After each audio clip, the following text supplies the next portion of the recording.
Good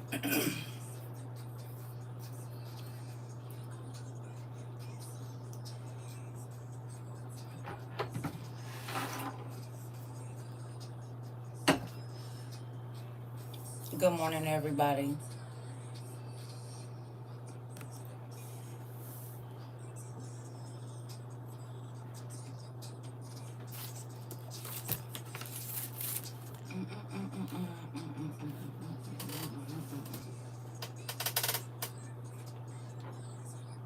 Good morning. Y'all hear that?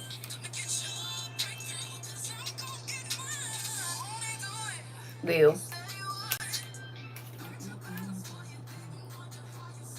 They gonna wonder how you sleep real well. Real well. Ooh, how y'all doing? And no, I ain't washed this edge control out. I have not done it. Y'all know what I did until like 12 o'clock last night? I played the game with my little cousin. Actually, he's my nephew. And, good morning. He was so frustrated with me, y'all. That baby is 10 years old. He had his hands on he didn't put his controller, like dang near threw his controller down and was holding his head like this. I had that poor baby so stressed out. You gonna help your auntie. I got about $10 for you.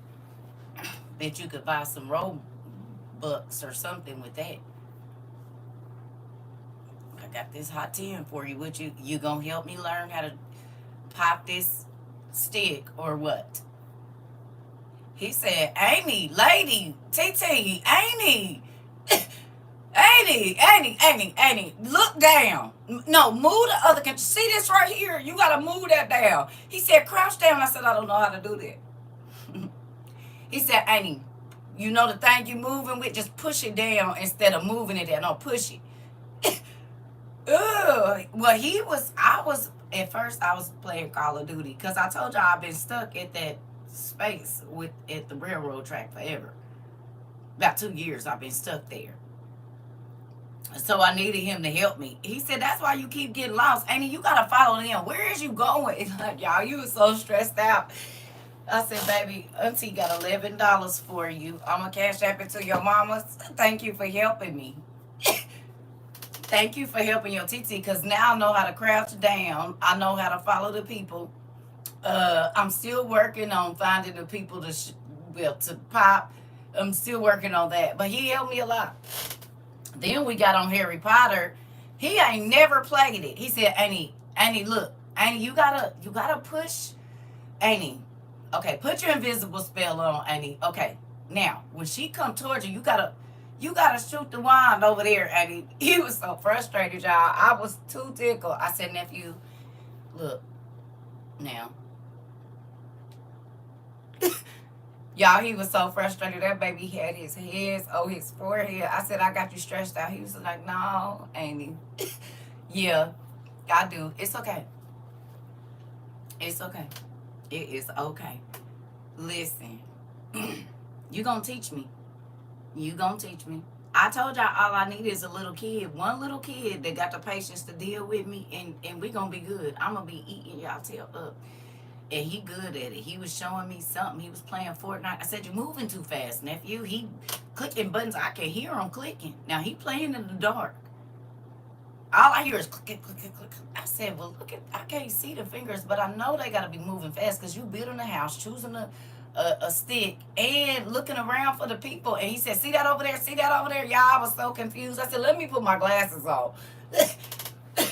I'm like, let me put my glasses on, nigga, because you got me. I'm looking over here. I'm looking up there. It's a flying bus. You jumping down and rolling. Then you showing me the car. You done leveled up, baby. It was so much going on. I said, yeah. And then, y'all,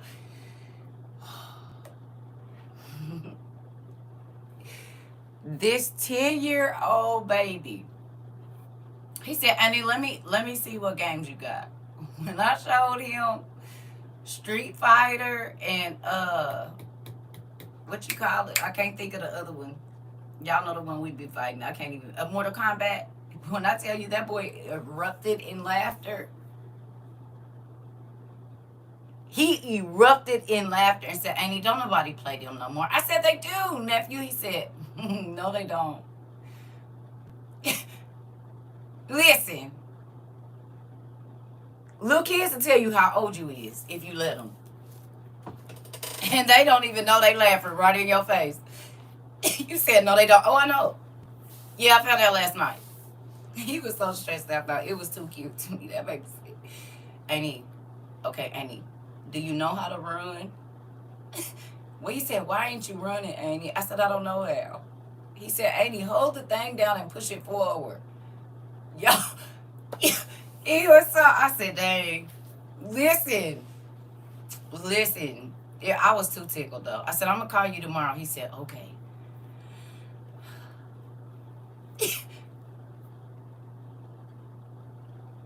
Somebody got to teach me. I'm going to learn. Do you hear me? Because we did not get, y'all got that for me. I'm about to use it. I just needed somebody to help me get, yeah. I ain't played nothing since the Sega, probably. Nintendo 64. When my baby was 2. Exactly, my 4-year-old nephew just took the control out of my hand. I couldn't get off the wall running in a circle. Girl, this. He kept saying, Annie, you can't go that way. Annie, I said, why can't I jump over this thing? He said, Annie, follow the people. See the map right there? Click this button. Baby, they be so irritated. Good. This how we be feeling when we be telling y'all to go in there and clean y'all room or do something. Y'all, we got to keep telling y'all. It's the same thing. So I believe in kids understanding life early. So maybe I'm helping his mama out a little bit. Because when she tell him something the first time, he'll listen maybe. You know? Not that he don't, but you never know. You never know. It could be a thing, you know? You like, let me listen to my mom. Is this how my mama feel when she be telling me stuff? And then I just got to keep saying it over and over. They be knowing how to play them games. They do.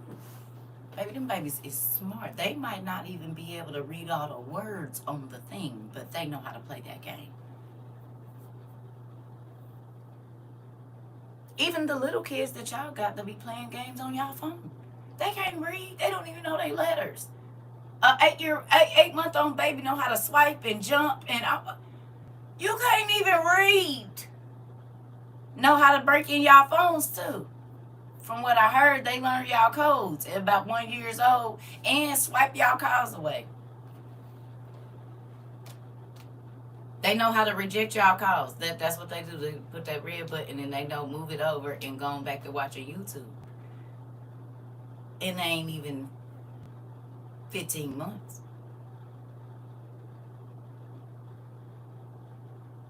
What kind of kids y'all got?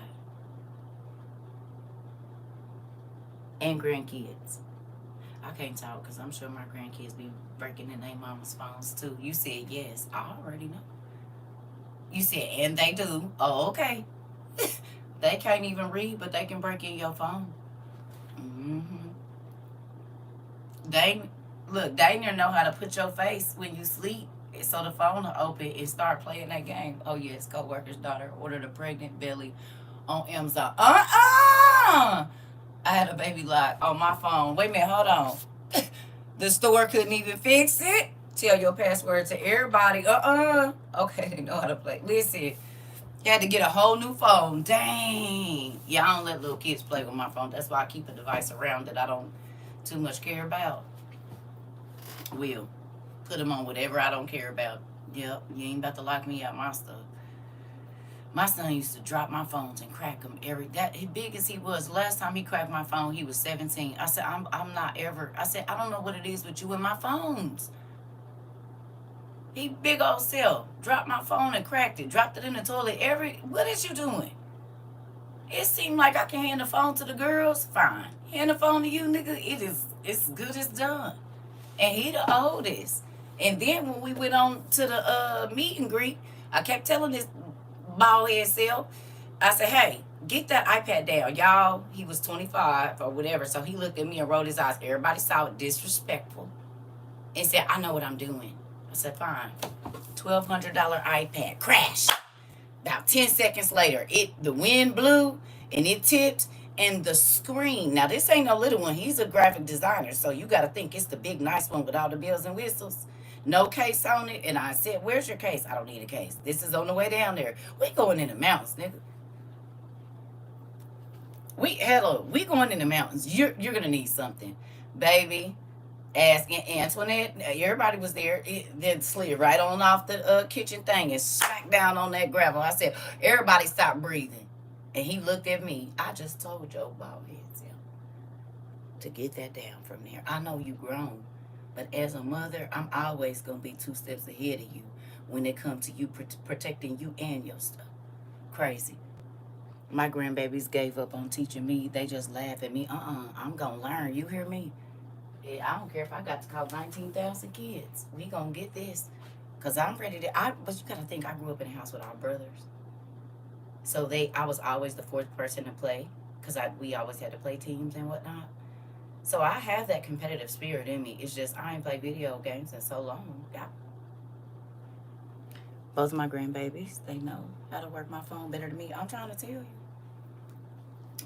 you. So if y'all ready, you're going to need a pen and paper if you're at work, if you are driving, if you are cooking, if you are bathing, if you are pooping. It's fine. You don't have to run and get paper. But if you're in a place where you can take notes, I would appreciate it if you would get a notepad or however you take notes, preferably writing them. I would prefer that you write them. But if you can't and you got to type them, do your thing. But this helps with memory. So, your kids pick on you, I bet, especially the new language they be speaking. Baby, listen, I don't even try to understand. I don't even try. So I want to tell y'all about how amazing our Father is. I got up this morning, did my thing, went outside so I could journal, like I try to. And after I journaled, he gave me 3 words. Okay? TML. Y'all got y'all paper? I'm trying to talk until y'all got y'all paper. Good morning, everybody. Let me know when y'all got y'all paper. And a pen, because you're going to need it. Now, I want you to write all the names that I'm going to give you, but you can screenshot the information about them so that you can go back to it later. Okay? You hear me? I want you to write the names that I'm going to give you, but the information that we look up about them, don't try to write that down. That's going to be for your later work. And I know y'all already got y'all garden project going too, as far as that assignment, so I'm not going to put too much on y'all. But I think it's important for us to kind of go back to some basics, because we live in a very judgmental world. Very judgmental. And they have no problem trying to tear you down and all this old crazy stuff. So we're going to hopefully give some people some hope this morning. Excuse me. Okay. Hope is a good word. Good morning, y'all. We ready? Yeah.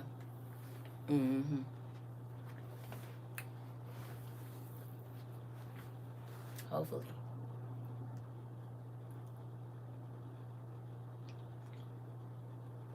Good morning, everybody. So, I need you to time and date your paper. I like hope. Me too. Good morning, Sarah. Hey, Lolita.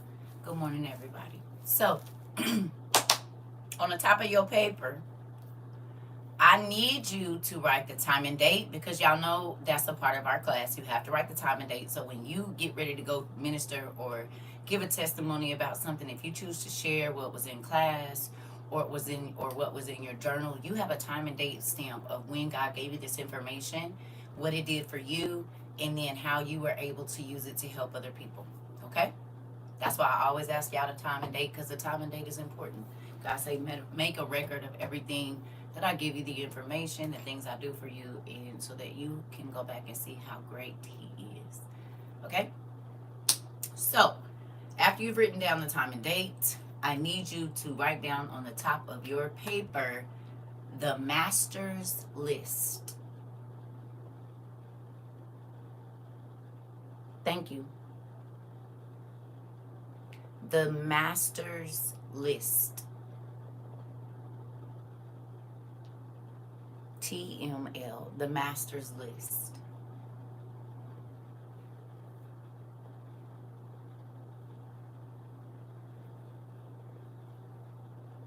Okay.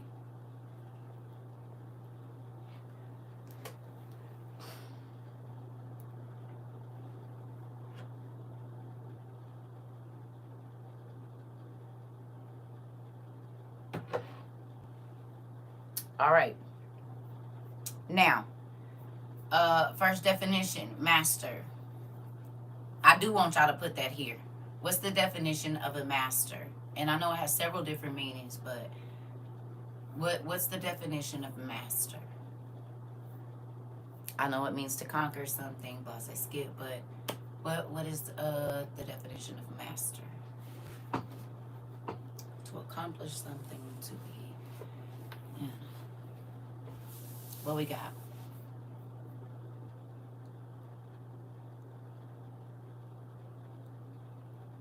After this, you're not gonna have to write down too many definitions. Well, I ain't gonna say that. We just gonna see. But you're gonna have to screenshot a lot too, if you can, okay? Because that's gonna be what you go back to. Y'all, my toes is like this. Ooh, master, someone who is highly skilled or in a position of authority or control.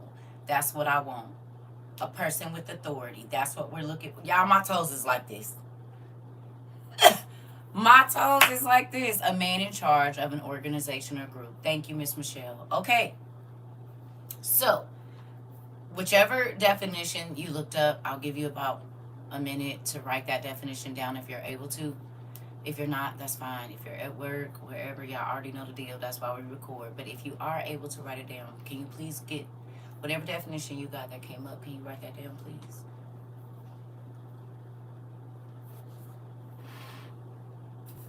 And then go ahead and look up the definition of list and write that down too. Because I already know how y'all probably already did. Knowing my class. I already know y'all probably did that already. How many of y'all already started on list?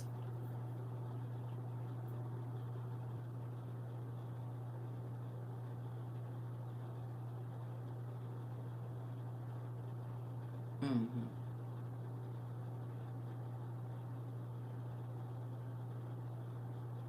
Y'all already knew it was coming.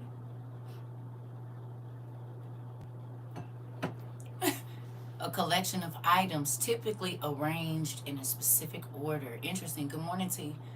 A way of organizing information into a sequence. Do you believe that our lives are scripted and that God saw them before we got here?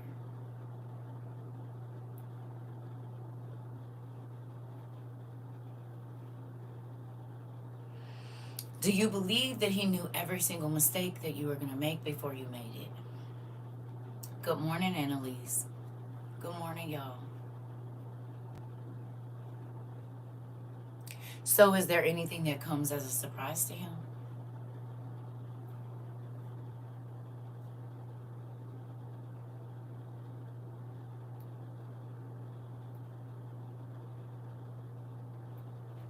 Okay.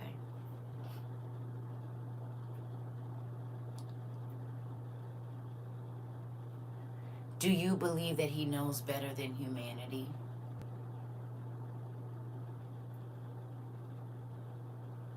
Do you believe that he understands better than humanity?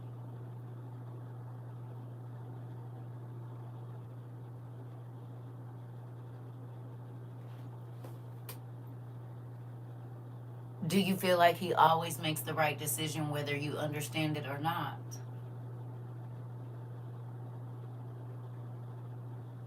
A series of items written or printed, one after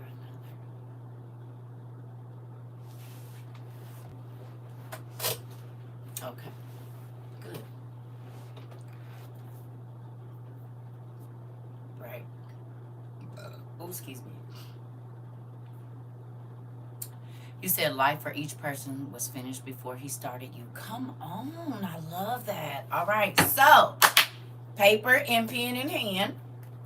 Let's look at the master's list, shall we? Can we look at the master? I got a new journal too, y'all. I'm still using my Harry Potters and all of that, but I got this I bought this from my neighbor because they make homemade books that are not cheap. But we believe in supporting all different types of people. And so I got this, and I think it's pretty cool. Right? So there's that. Thank you. And I already done started my journey in it. I got this one. I got about two. I'm always writing about at least 2 or 3 journals at a time. So that's probably why they be full. Because I finished my 2 brown ones. And then I started on some of the other ones that y'all sent me. And so I just, whatever I feel like on that day. So if somebody ever tried to go through my library, it would definitely be a scavenger hunt because nothing is in order. I might write in a book for a whole year, don't go back to it, and then I'll go back to it. But I'm writing somewhere. You just got to find the journal that I'm writing in. So it's going to be like if I give all of these books to my children, they will have to come together to know the whole story. You said you need another one working on number 4. Good job. How many of you have finished a couple of journals since you've been here? And maybe you didn't write all the time, or maybe you just write more than you used to. How many of you have filled up more of a couple of journals since we started this? You have? With your studies and all of that? You, Miss Ida? You have, Kels? Several, Nicole. Got it. Rika, you have? Good job. Renee, Lolita, Miss Michelle. You're in your 3rd one, 5, but I write on everything, that part. Like 3 books. Interesting. So when you go back and you look at all of that, all of your thoughts on paper, you finished 4? I have over 12 full journals, never journaled before our class. No, what, 12? Wow. That is very impressive, T. And I know that's studies and everything, because ain't no sense in separating them. You might as well write whatever God give you, your journal, because everything, it just coincides with everything. It'd be good. Ma'am, hubby and I got a blessing yesterday. We got 2 truckloads of free canned food for our stockpile. Come on, Dad. Come on and work it on out. And toes is wiggling. Don't even giving you stuff for free. Look at God. Come on. I got at least 4 books filled. Good job. Come on. Come on. Come on. I even have tiny papers in my handbag. Yeah, it's always gonna be some strays like this right here. It was a journal in a book at one point in time. How we got out of here, I don't know. And it's talking about the apocalypse of Moses and Ashurian Lake. This is when I first started studying about this. So this was probably about 2015, 2014. The angel, no way. The angel of humanity. What the heck? We just talked about humanity right now. Anyway, okay. Here we go. The first person on the master's list is Adam. Now, this is just what he gave me. We're going to move on, okay? This ain't the only list. This is what he gave me, okay? So, tell me what Adam's sin was.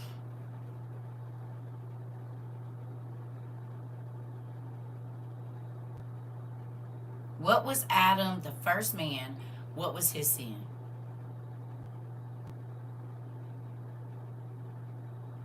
Disobedience. Disobedience. I need you to write down Adam, disobedience.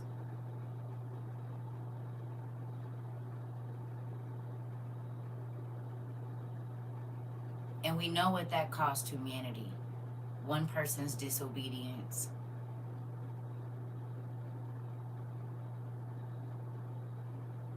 Okay. Miriam, Moses' sister, what was her sin?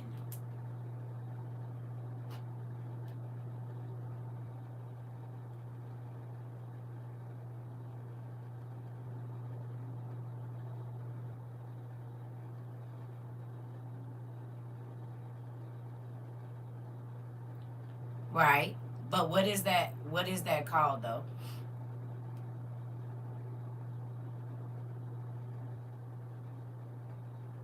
Go look it up. Ask AI.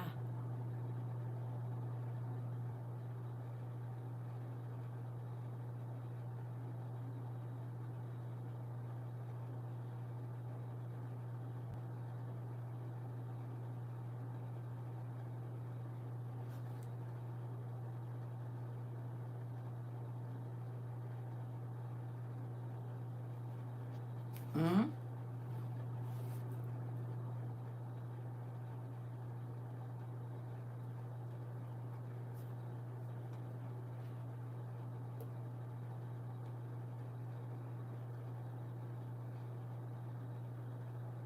Rebellion and challenging authority. There we go. Rebellion and challenging authority.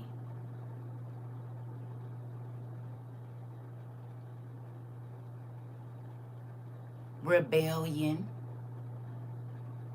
and challenging authority. Because when she went against Moses' words, whose words was she going against?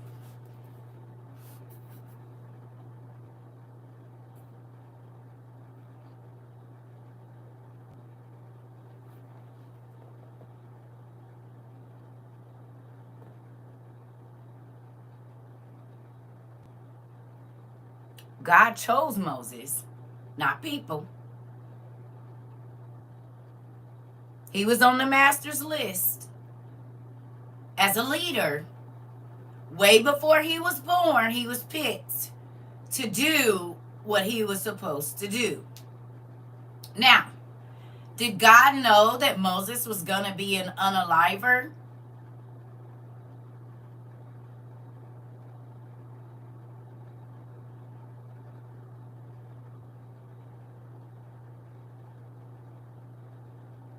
Is that Moses' sin? Write down Moses and tell me what Moses' sins were. He had a couple. Just tell me the first two.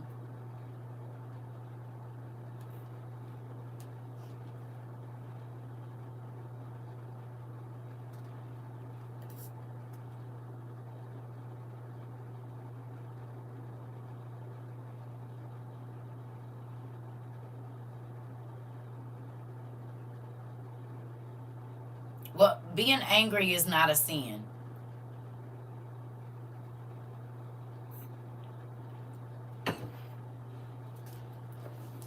He's the sin that you do while you're angry.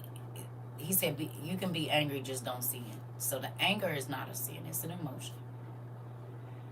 It's when you act on your anger that it becomes sin.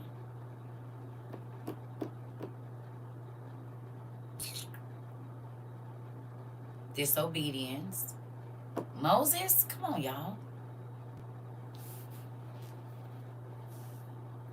Thank you. He was an unaliver first. The first thing that we know that he did that he wasn't supposed to do was unalive the Egyptian man. No?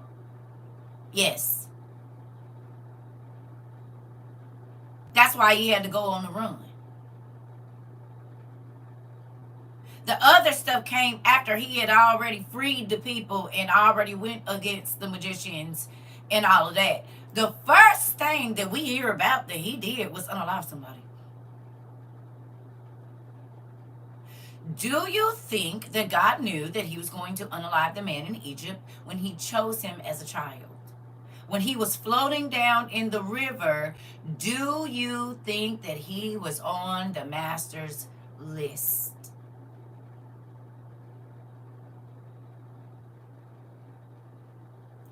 Even though God knew he was an unaliver, even though God knew he was disobedient,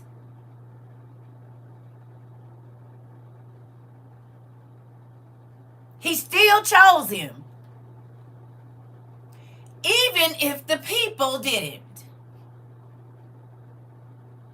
Right? Because as soon as Moses went back, they said, how you going to tell us anything and you didn't, yeah. On that dude over there. Don't come telling us nothing and we know that you didn't. Oh, bro, you can't try to prophesied to me nothing about nothing, and you didn't took the breath up out somebody's body. Did that mean God didn't choose him to get millions of people free? Did it? Did it have anything to do with the purpose God put down on? No, it didn't. God knew it. He still chose him. Okay, Adam. It could have been a Steve or a Craig. It could have been anybody else. But he knew what was going to come of the man that he had made. And he still did it. He knew of the billions and billions and trillions and quadrillions of people that was going to be heard or go through crazy stuff because of this person he chose. And you know what he's still choosing? The master's list. Not the people's list. Not the bishop's list. Not the reverend's list. Not the politician's list. Not the elite's list. The master's list.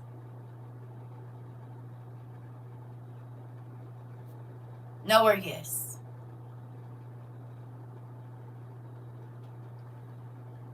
Huh? Hello?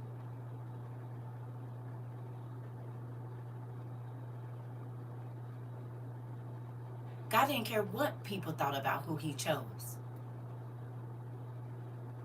He didn't care. Do you understand? He didn't care. He already knew what they was going to do. Just like you. Every lie, every sleazy thing, every crooked thing, everything, and he still allowed you, out of all the eggs in your mama womb, and out of all the little swimmers in your daddy's sack, he still let you come. He still let you get here. The master's list. Oh, okay. Oh, it could have been several others, but he chose you. Out of all the... Oh, okay. Here we go. Next person on the master's list. Rahab. Rahab. Write that down. Rahab. What was Rahab's sinful thing that she's known for? Tell me. And okay.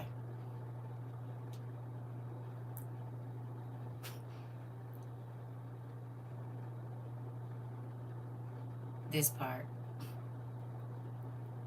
Oh! She was a love and hip hop professional. No, I'm just playing. She was the Zeus professional. She was Natalie Nunn. Huh.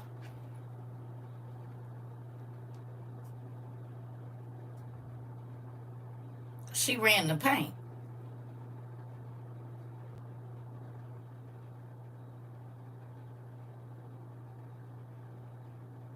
Mm-hmm. Or the pink slip. If you know, you know. If you know about the pink slip, that's what kind of place she had. Anybody know about the pink slip? Nellie's Chip Drill. If you can ever find the uncut version, it'll tell you what type of place it was. Some of the old heads know. You said, I know. Woo, woo. East St. Louis coming through. You said, huh? Moving on. So this what kind of place, so what?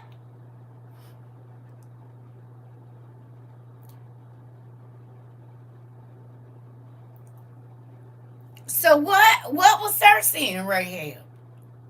Or what was she?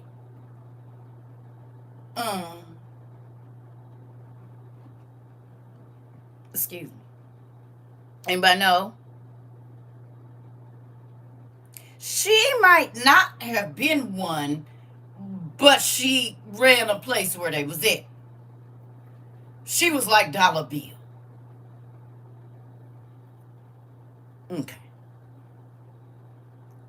Right. And so she offered services that would be considered under what sinful act at her establishment? Starts with the nail. She was a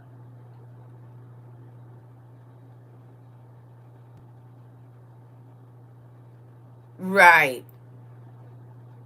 So her business fostered lust, did it not? And adultery. Did it?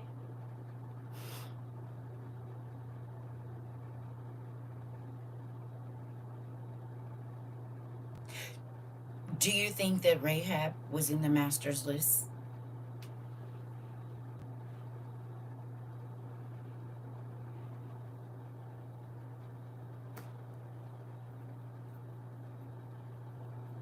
Okay. Okay. I just want to say something. Okay. Here we go. All right. Next person. What was Samson's sin? The first one.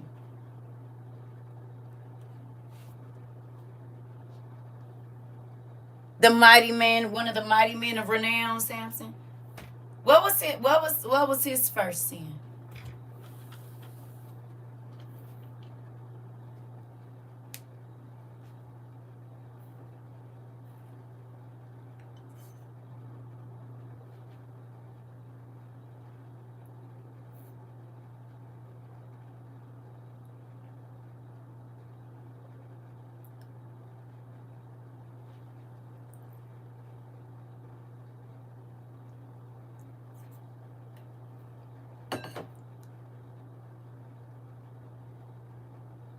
Disobedience. Disobedience. The first initial sin was disobedience. Do you think that when he was taking the bones of lions and dinosaurs and using them as a boomerang to knock a giant down, do you think that God knew that disobedience? Matter of fact, when he told his mama don't drink no wine and don't eat nothing that grows off the vine while you pregnant with him, do you think that God knew that in the seed that he planted into his mama from his daddy, that it was a seed of disobedience in him? Even though he was going to be one of the strongest men ever, do you think?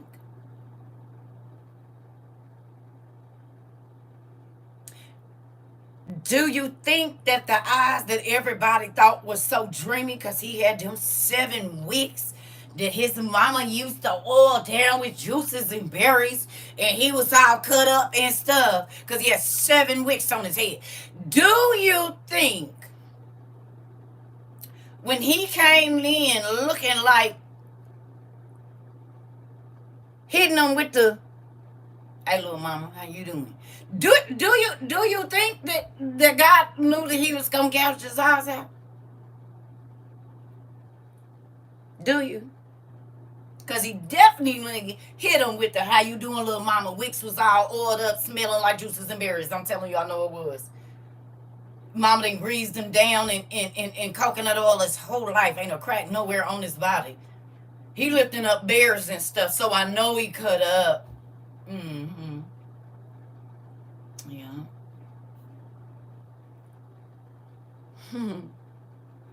My Lord today.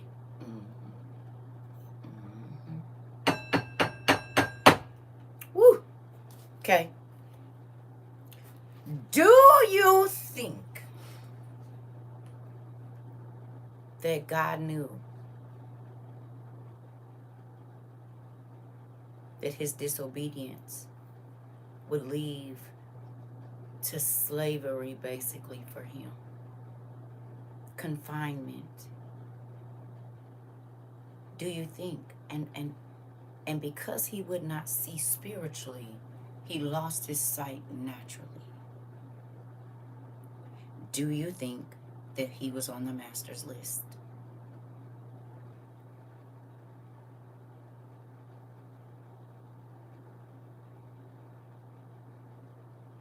Okay.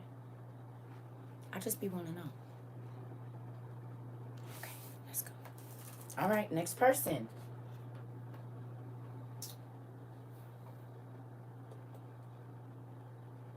Gideon.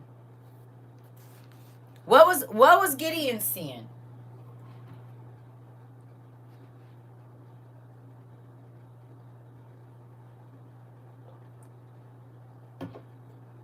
Tell me what his. First of all, do you think that Gideon was on the master's list?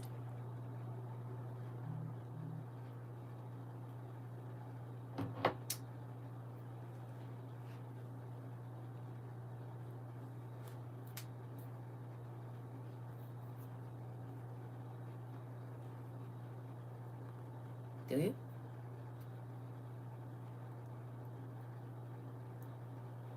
Okay, so you believe he was on the master's list. Okay, so what was his sin?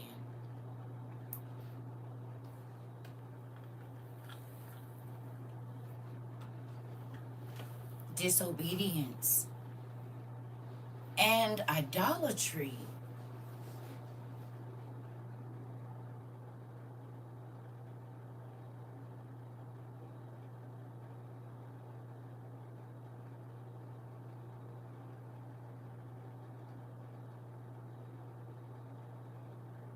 And he was scary.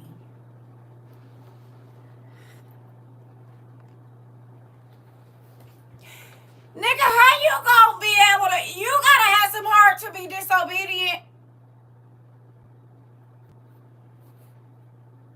Have you ever seen a disobedient child? Nigga, they stare their parents down like, nigga, I don't care that you hit me with that. Nigga, I'm still about to do it. You gotta have some heart to be disobedient. And see what God do is he turn around and he used that heart for him. Mm-hmm. Speaking from experience. Mm-hmm. You can't be scary when you're gonna be disobedient, huh? You got to just go all in. And so God said, oh, okay, yeah, so I know you gonna ride with me.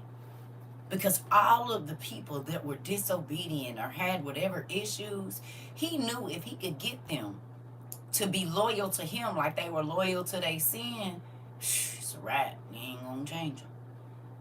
Oh, okay. He said, I'll turn what the devil meant for bad, I'm gonna turn it around for your good. See, the devil wanted it to be the end of you, but oh no. If you will stay loyal to the trap, if you will stay loyal to the shake 'em up, if you will stay loyal to your lie, if you will stay loyal to the facade for 15 years, if I can get you out of that and get you loyal to me, yeah, I ain't gonna have to worry about nothing. You gonna flip everybody, because if you fooled them,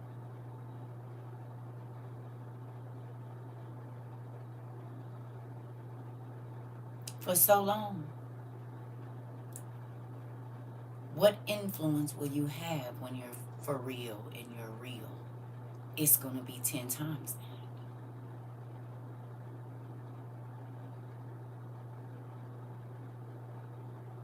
that. Hello?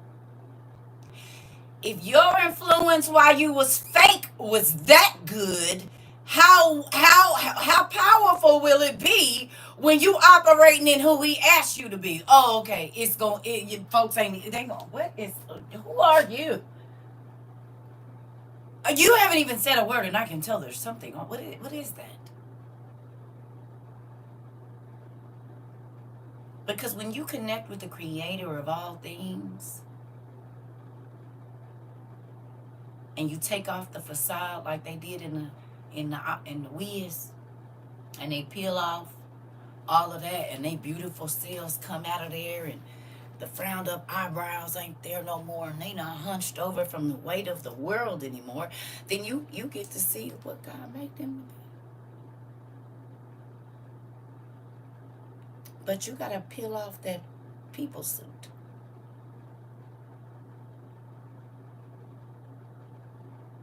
Peel it off.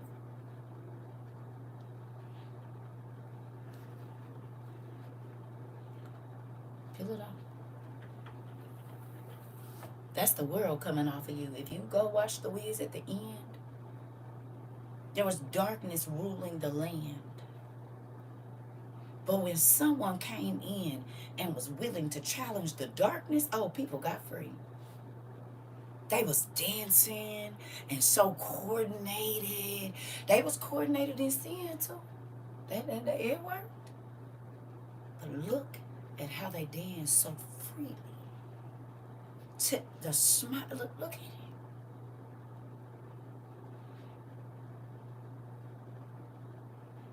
It ain't that you can't operate in both. You can.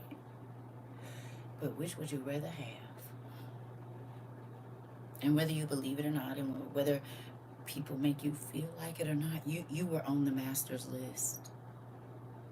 And every single thing that you did wrong, he knew before. Doesn't mean he can't use you right now. Doesn't matter what you were in. There is nothing too low, too dirty, too stinky, too dark for him to bring you out of, unless he says that. Do not let people tell you, because of your mistakes and the things that you made, that God can't turn that around for not only your good, but people around you. You're welcome, Ash. Because people, we about to see. Come on. Here we go. Back to the master's list. Back to the master's list. Here we go. Next person on the list is Zacchaeus. Zacchaeus. Tell me what his sin was. Zacchaeus. Or Zacchaeus. Whatever you want to call it. Tell me who you think he was.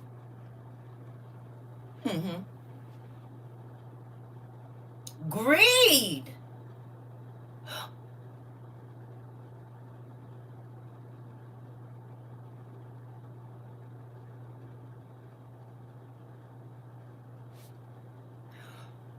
Why would Jesus want somebody to follow him who was greedy? Hello. Selfish. Always think about them. Why would Jesus want him to? Why would he want to do that? A person that's always gonna take more out the pot than they should. That don't care if nobody else get an even square. They didn't even think about how many people. They just took the amount that they wanted. He was also a colonizer. And you know how they move.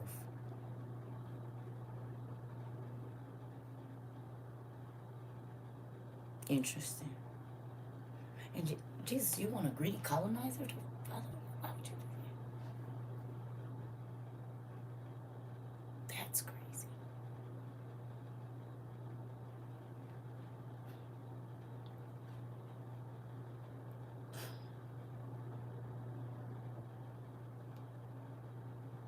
Do you think he was on the master's list?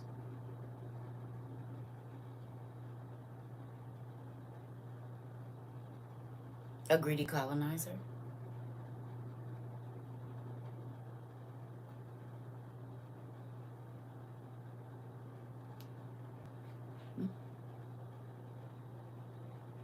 Okay.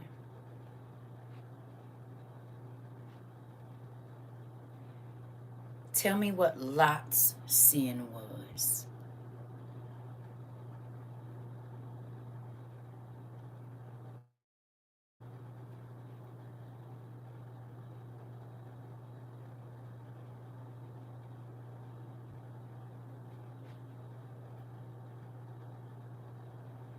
Please.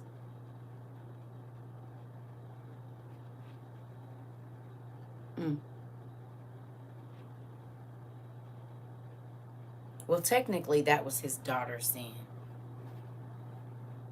Because he didn't even know what was going on. He was drunk. So his would have been to be drunk. Because he didn't even know he had participated in the act. He was assaulted.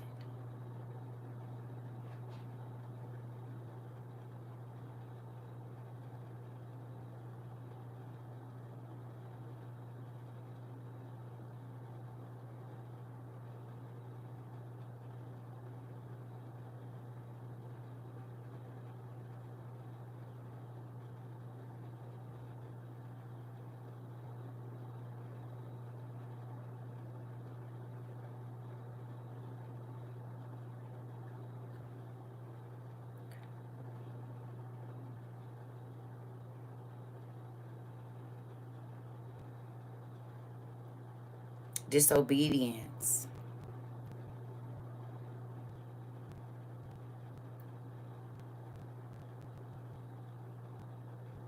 started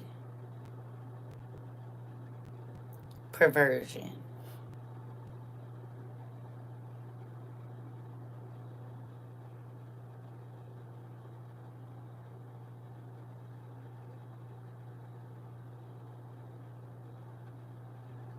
Okay.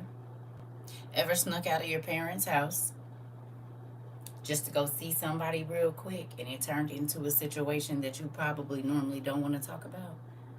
Or you just keep it to yourself that it happened? That could be a party where you got a stick pulled on you. Y'all almost could have. Anybody ever been somewhere that you know your parents did not want you to be? And if they knew you was there, you would be in trouble. And then something happened while you was there? Anybody?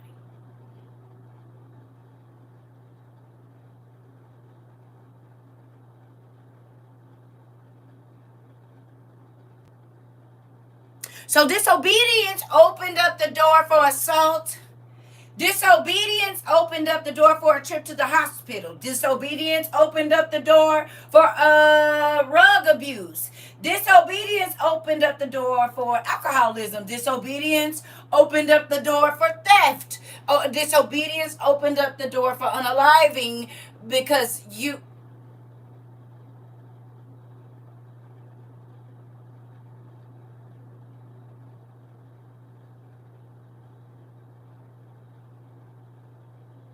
Because once your disobedience stepped in, he ain't coming by himself.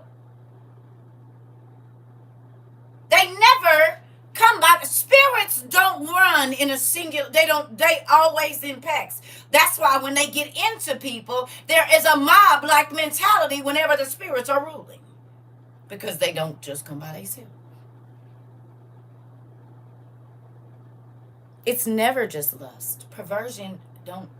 They slip in. They like twins. They slip in together. And then the control switch, they dismantle it and break the wires up. So you don't really get that the impulse control. Oh yeah, it's a break in the circuit. Sometimes you can feel God controlling you, and sometimes you can't.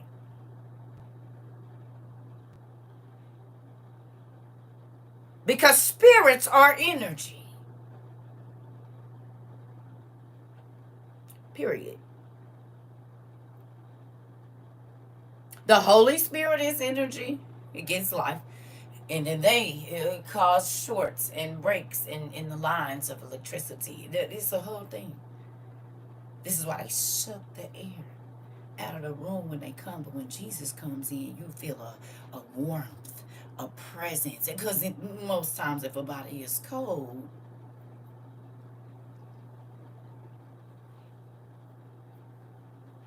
but if they can keep that body warm, if they can keep the electricity flowing and there is no breaks in heartbeats or neurons or electrons firing, then there's hope. Well, oh, okay. Well, when a demon, an addiction, an abuse comes into your life, what does it do? It breaks down that circuit. And so sometimes you see a loved one and sometimes you don't. And sometimes you see your mama and sometimes you don't. And sometimes you see your child and sometimes you don't. And sometimes you feel connected and then sometimes you don't.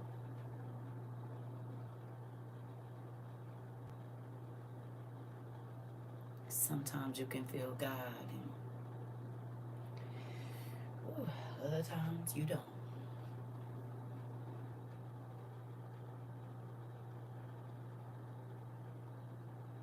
Mm-hmm.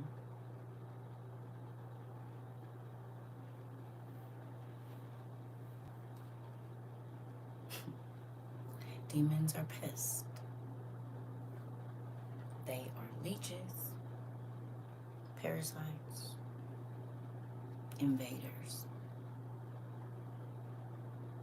don't got no bones.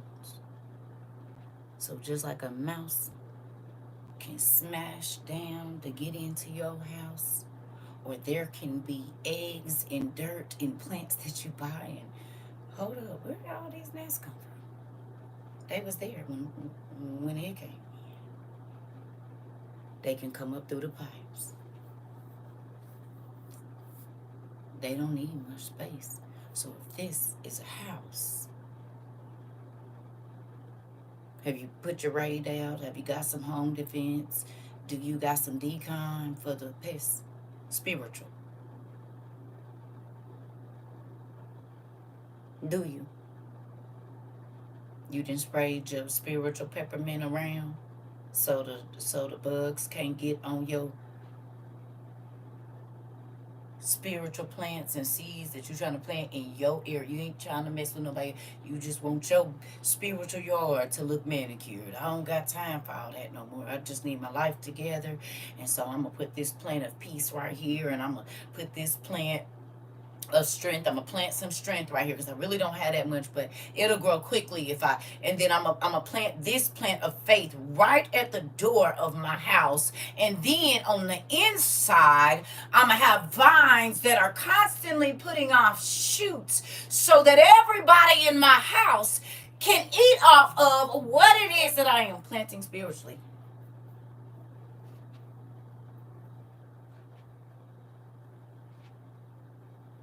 But if pests and invaders and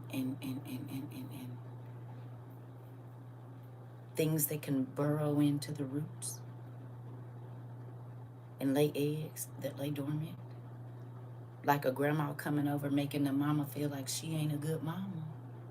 And so then the kids have to deal with the brunt of that, when really a lot of times it be the mama seeing what she didn't do in her child, and it makes her feel away. So then she tries to tell these children and this daughter, you're not as good a mother as I was. When actually, that's not true. It's the lady at your job that's never doing her job, or the man, and they always want to tell you about what you're not doing, but you know you do their job and your job. Mm-hmm. Making them feel a little small. Oh, okay. It's the lady to tell you you ain't cute. Oh, okay. Yeah. Your jewelry ain't even real, bro. You paying attention though. Oh, monitoring spirit. Oh, because I don't know if your jewelry real or not. I don't care. Mm-hmm. Those spirits come to bring doubt in you being authentic. Oh, okay. And when doubt come in, depression, anxiety, loss of control, because you just start grasping at the wind. Oh, okay. So they never come by themselves. They never come by they. Thank you. They never come by themselves. Do you hear me? Thank you, sir. I appreciate that. It's a real thing. You have got to look at what is going on and what part this person, this situation plays in the master's plan, because he put you on his list. Mm-hmm. Let's look at some other folks that was on the master's list. All right. Noah. What was Noah's sin? The man that saved us so that we could be like saved the eight, because we wouldn't be here. What was his sin? What was he known for? Can you tell me?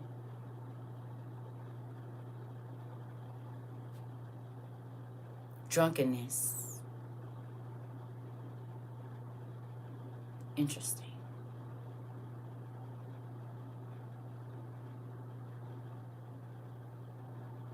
Interesting.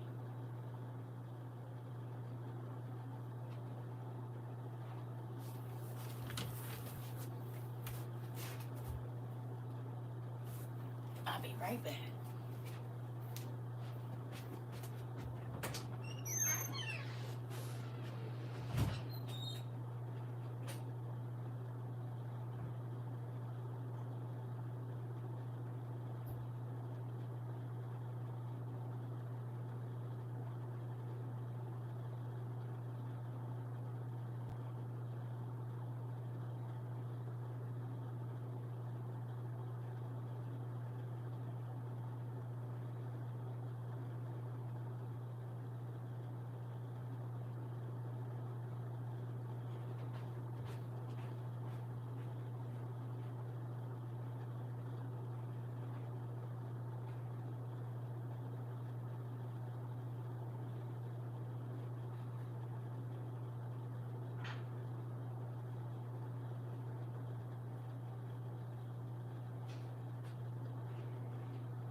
My battery is low, but y'all get the point. So, the first time, okay, that Noah saw a piece of gopher, made a nail, and said,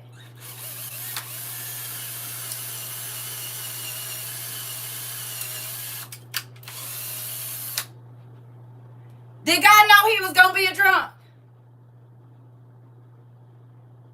Did he? When he drilled the second hole in a piece of gopher wood, my drill is low. Could he have had something to sip on when he was sitting wherever he was sitting? And God said, okay, I want you to draw a boat in the dirt. And then I want you to put a little thing on top of it like this. Then I want you to bring this down here. And I want you to put the animals. And then put a door just about right here in the middle. And he like, all right, Jesus. Hold on. Wait, God. Okay, hold on. So you said do what now?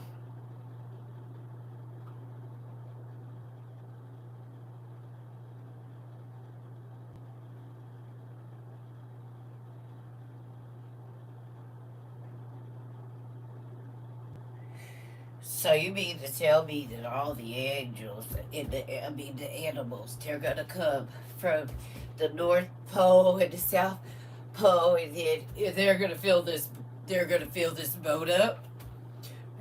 Nobody's gonna believe me. I mean, I'm gonna do it, but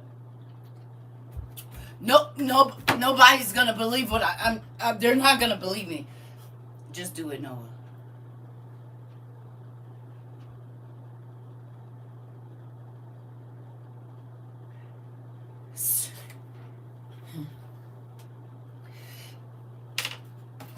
I gotta build a boat because the earth's gonna flood.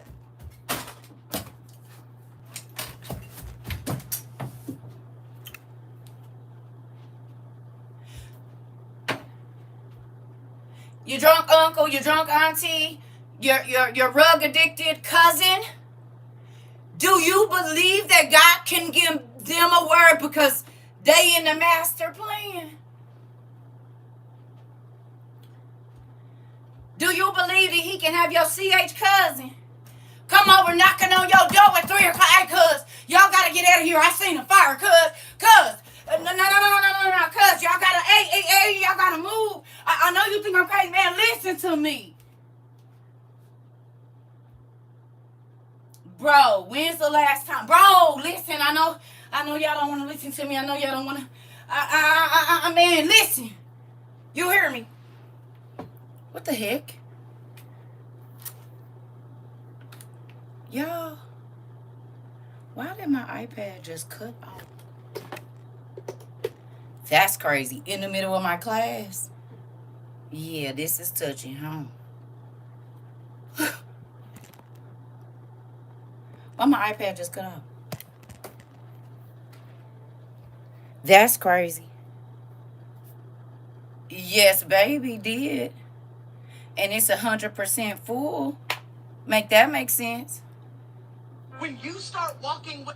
Make that make sense. Why?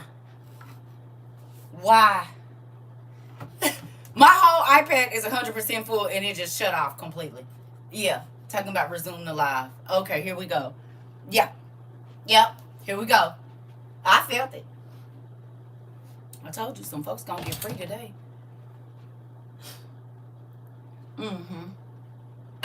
Here we go. Listen. So could it be the CH cousin that had a dream or that stay in between the spiritual realms come and tell you something? Could it be? Because if he can use a donkey,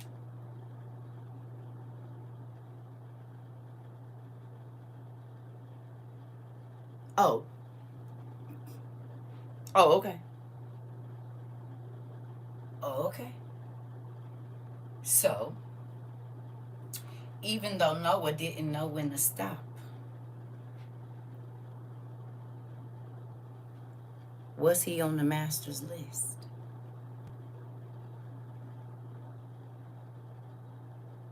Was he? He was. Okay. Let's keep going. Nimrod. What did God have to say about Nimrod? What did God call him? God had a specific name that he called Nimrod. Can you tell me what it is before we go into this? Not what his sin was. What did God call him? Real quick, please. Anybody know?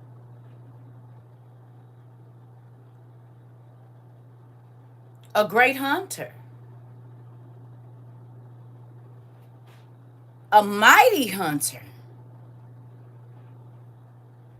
So when Nimrod and Mama and Daddy got together and the sparks flew, and God said, I'm gonna put a mighty hunter down in her womb. That's what I'm doing. Okay. Because Nimrod was a giant. Moving on. He hunted monsters in real life. It never told you what he hunted, but he hunted monsters. All right, here we go. So, can you tell me Nimrod's sin? Please. And then I'm going to run to the restroom real quick, y'all. What was Nimrod's sin?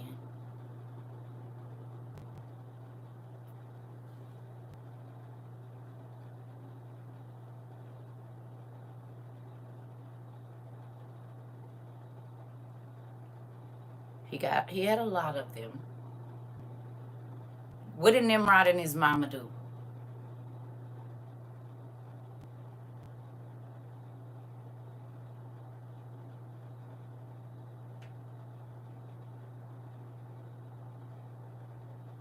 They procreated together. And they taught idolatrous worship. Did they not? They taught idolatry. They taught the worship of gods.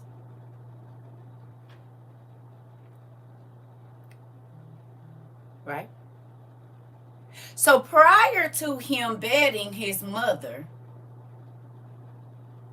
he was a mighty hunter.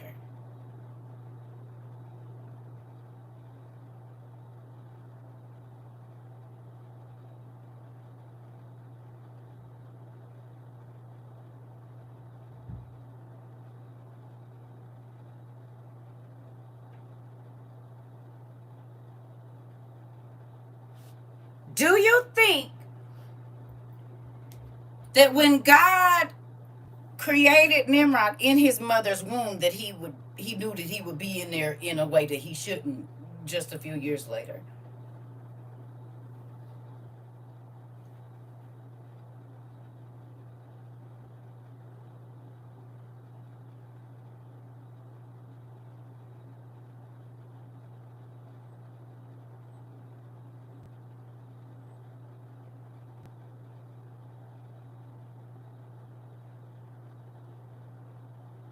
The same womb that he laid in. Interesting. Hey, do you think God knew that was going to happen prior to?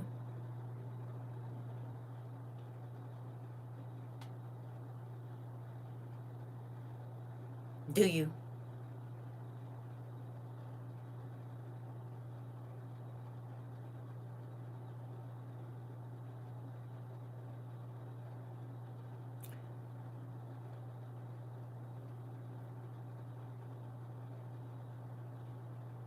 Okay.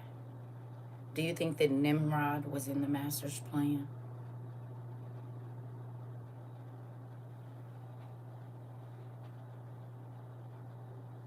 Hey, Pumpkin. Do you?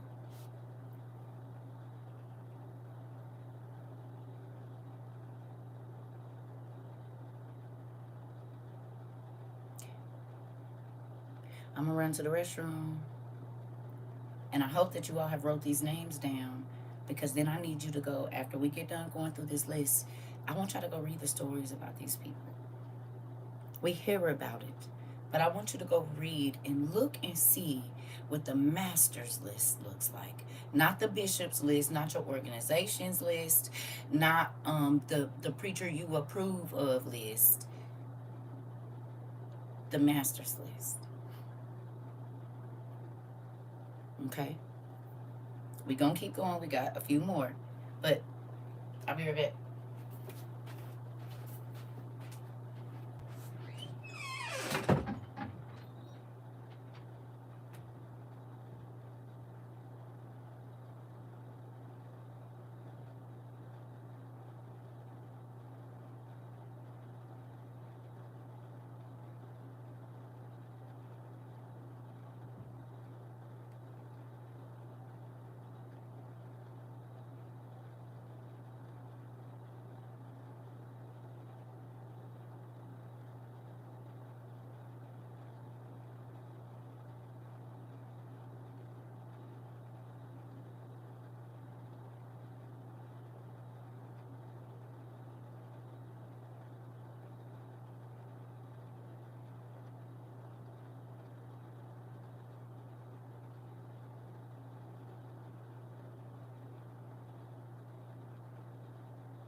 All right. Sorry, y'all. Y'all all right in here? Is y'all okay? Is you okay? Is you okay? Yes. Maybe. A little bit.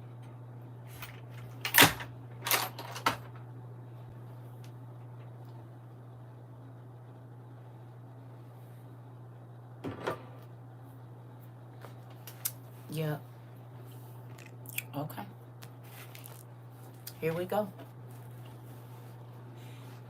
Anything that you miss, you all can go to CERCA TROVA 22 on YouTube and just go to the live tab today and go back through the live, whatever you missed. All right, here we go. Next person, Levi.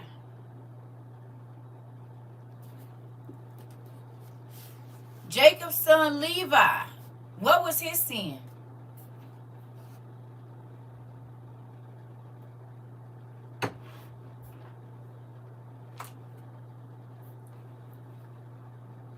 Excuse me.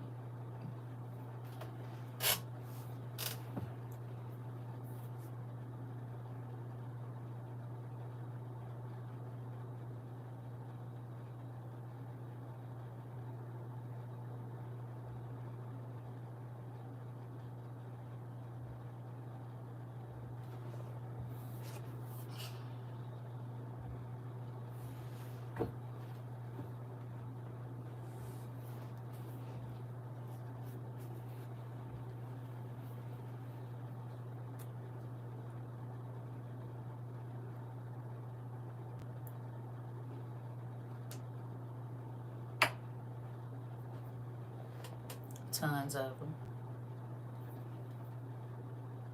He was an unaliver.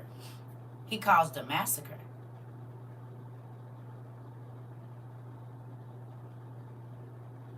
Because of what happened to his sister.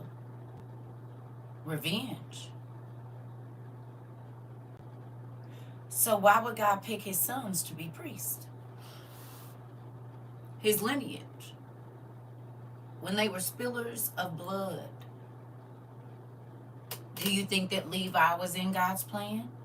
That's how we got the Levites.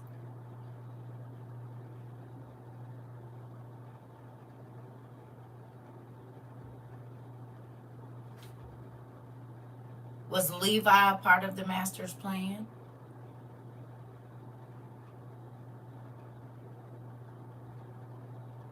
Were his sons? Because he could have cut off the line of Levi at Levi.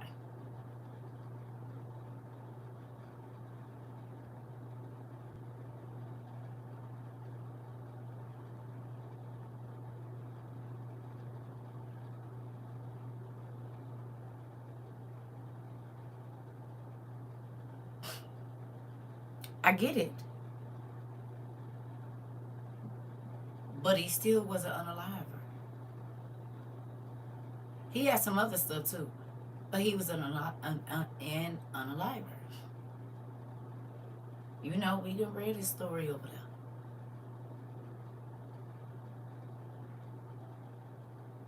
The master's list does not look like what this. It was a couple of things he did, but this is the specific one we're looking for. Or just right now. They all did a lot of stuff. Okay? So, does the master's list look like what church tells you the master's list should look like?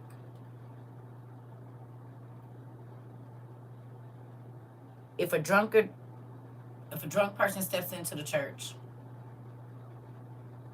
if a whore steps into the church, if a person that is in perversion steps into the church, is the DD, if they step into the church, if the unaliver steps into the church, if the person that only thought about getting money for themselves and they little is.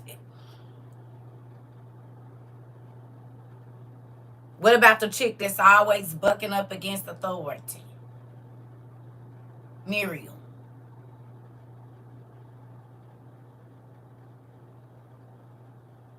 Okay? Stop letting people tell you that God ain't gonna use you because of who, what, when, where, why, circumstances. Because every time I go to the Bible, the people that he used that was on his list, on the master's list, not the people's list.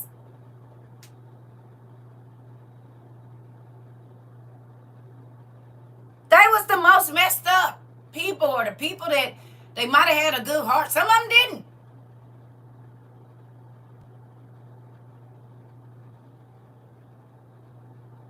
You hear me? I was on the master's list. But baby, every reverend just about that I came, it's only a few that said, "Now God gonna use you, little mama. And God is gonna use you, baby. He ain't brought you through all of this crazy stuff that most people would have lost their mind through for nothing. No. He got a special gift for you. I don't know when, I don't know how. But it was a few people. But that be the difference when God put you in a place and when people put you in a place. Oh, okay. I don't gotta fight for no spot. My spot is already named CERCA right there. All I gotta do is go sit in my seat. I ain't got to push nobody back, try to keep nobody behind me or nothing. Because your seat should be up here if you're supposed to be here. Oh, okay. Never mind. Hello. My seat's already ordained, hon. All I got to do is find my name card. Because I'm a part of the master's list. Do you understand me? No matter what life I came from, I'm a part of the master's list. Thank you. You said keep your mind off my cornbread. That part. You hear me? Didn't you used to did? I know she used to and was. Some of that I did for a long time. Because I kind of liked it a little bit. And the Lord said, all right, you like it a little bit too much. Done. Because you won't leave if I don't make it unenjoyable for you. Oh, okay. Oh.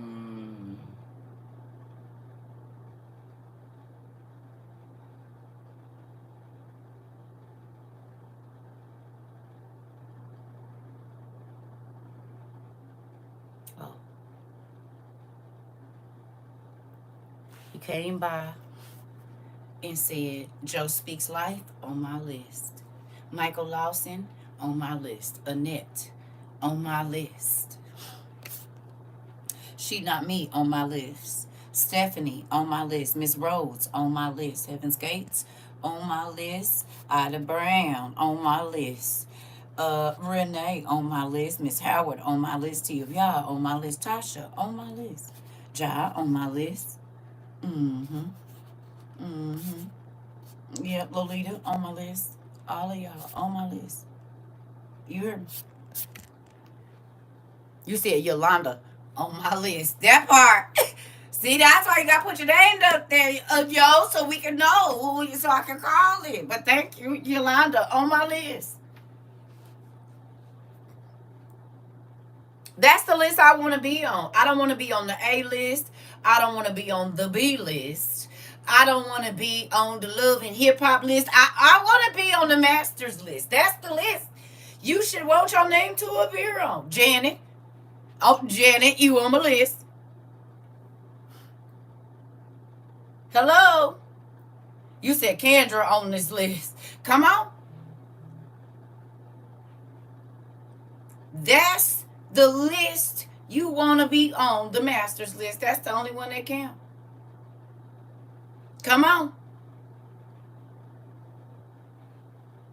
So when people try to tell you because of who you used to be that there's no way that you could be on the master's list, you pull this list out. Just get the name in people. So let me see. Adam, the first man, disobedient. Moses, disobedient. Solomon was an adulterer and witchcraft and sexual sin. Oh, okay. David, whole unaliver and adulterer. Noah, alcoholic. Nebuchadnezzar was very prideful. Samson, disobedient and foolish. Paul, he said, I'm the chief sinner. He couldn't even list all his stuff. Move it on. Judas, treachery and greed. Still on the master's list. Oh, okay. Peter. Mary, I can't. He didn't have enough faith, and he denied Christ. Betrayal. Oh, okay. Jacob, deception and favoritism. Rahab, she was a madam. She was stealing sexual sin.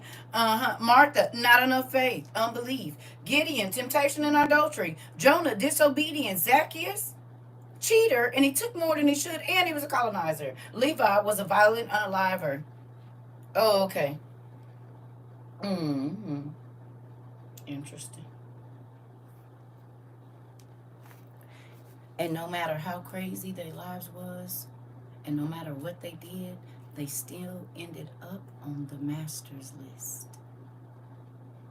The only list that matters.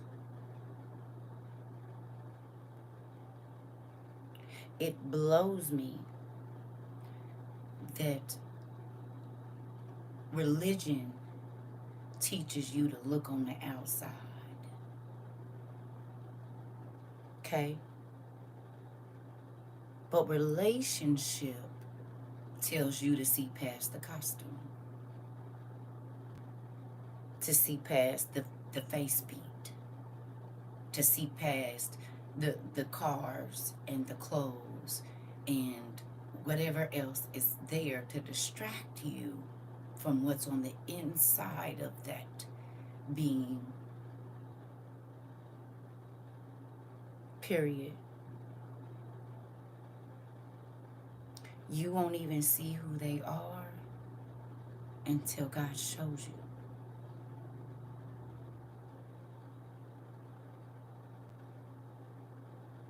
So first of all, you need to ask, are they a part of the list of my life before you just start bringing people in? Make sure they're on the list.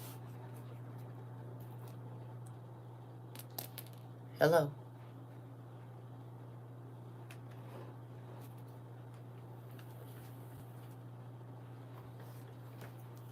Asking. And what role will they play on the list of my life? You can ask and he will tell you. Now, the thing is, you have to believe it when it shows you. That's you. You have to believe it when he shows you. So those people, however many you wrote down, I want y'all to go read their stories. You ain't got to read the whole book or whatever. Just those specific people that I want you to go read the information that it gives you about them. Because no matter how you look at these people, they were on the master's list. That's why out of all the millions and gazillions of people that have lived, they were listed in the holy books, and not just in Rome. They're listed all over. Job, these people. For real. Because the devil will have you thinking, God can't use me. Everybody know what I did. He's going to use that to your advantage. Because see, if nobody knew that you used to be who you used to be, it wouldn't be that much of a testimony. Oh.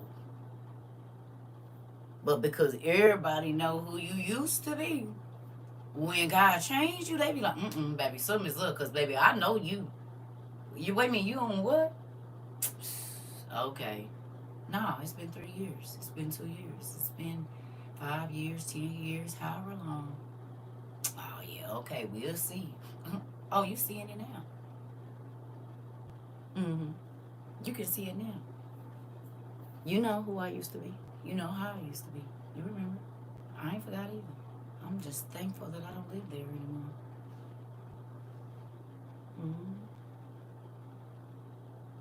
The master's list don't look like what the world tell you it look like. And so you will buy into you not pleasing God because you're not pleasing the world. It is not the same thing.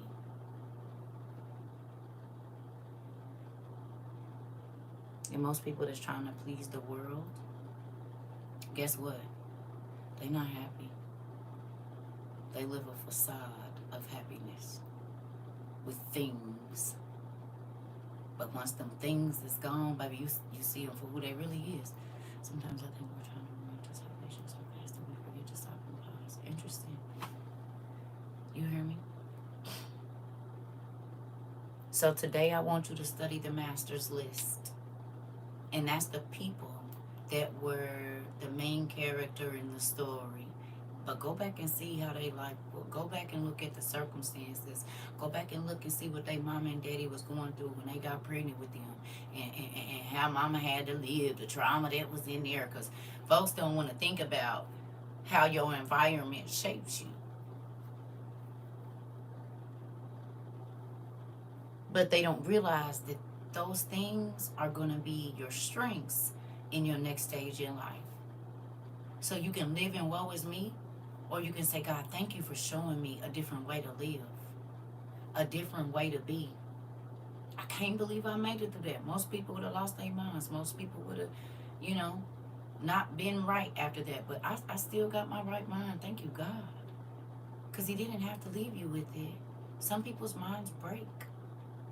And they are never the same. So why keep living it if he allowed you to make it out whole?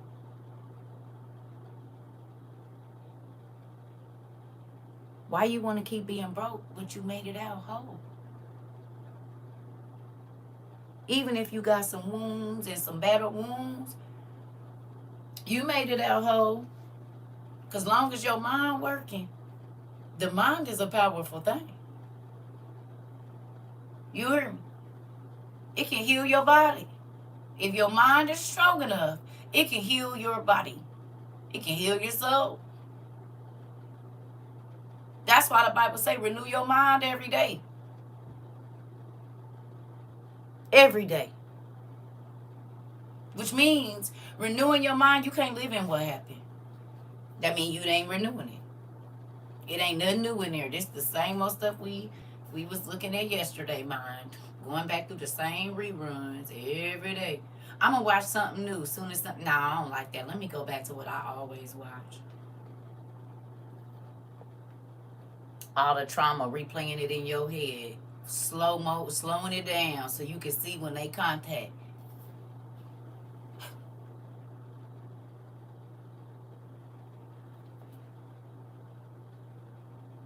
Is you crazy? Oh, is you crazy? Is that you crazy? Why is you rewinding it and playing it in slow motion? Tell me. Crazy? Gonna tell the story all slow so you can feel every emotion. Oh my gosh. Give me the remote. Give it here. I'm about to smash it. You don't get to give me the DVD too of your trauma. Get all of them. 5-year-old trauma to 7-year-old trauma. That's a 2 DVD set. Give here. Give me 10 to 14. No, I'm gonna need all 3 of them. Cough them up. Just give me the whole CD case, cause you don't give me the DVD case. You don't Blu-ray. Oh, that's okay. You done sped it up and came high tech, so you can put a whole bunch of the memories. Or give them here. I'm about to take them and burn them. Ain't gonna be no TiVo going back and rewatching it and slowing it down and focusing on this part. We gonna get that out of there. Thank you. Now I got these blank DVDs and disc and memory stick. You can put all the new memories on here you want. But if you try to put an old memory on there, it's gonna shut it down. You ain't gonna be able to put nothing. So you just ain't gonna be watching nothing. Well, then sit in this room and write about it then. So you saying you don't need to watch no TV because you only gonna keep on watching the stuff that keep you acting out? Oh, okay. Well, don't come in here crying talking about your board because you won't look at nothing new. Only your old, saggy, miserable memories of who did you bad. You won't be good to no woman, no man, because in 1979, Bonquisha and Larry, your 2 friends, did you dirty and went behind your back. So now you don't trust nobody. You don't trust men's and you don't trust women's. Your one homegirl did you dirty. But God didn't send you a good friend. And because she cheated and took your money don't mean everybody else will. Your brother wrong too. You ain't quit talking to him. Oh.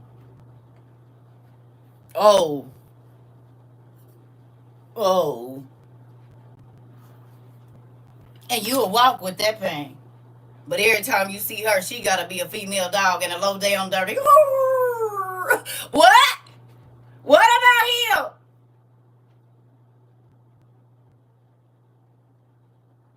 Hello? Tasia, girl, they be getting on my nerves. Listen here.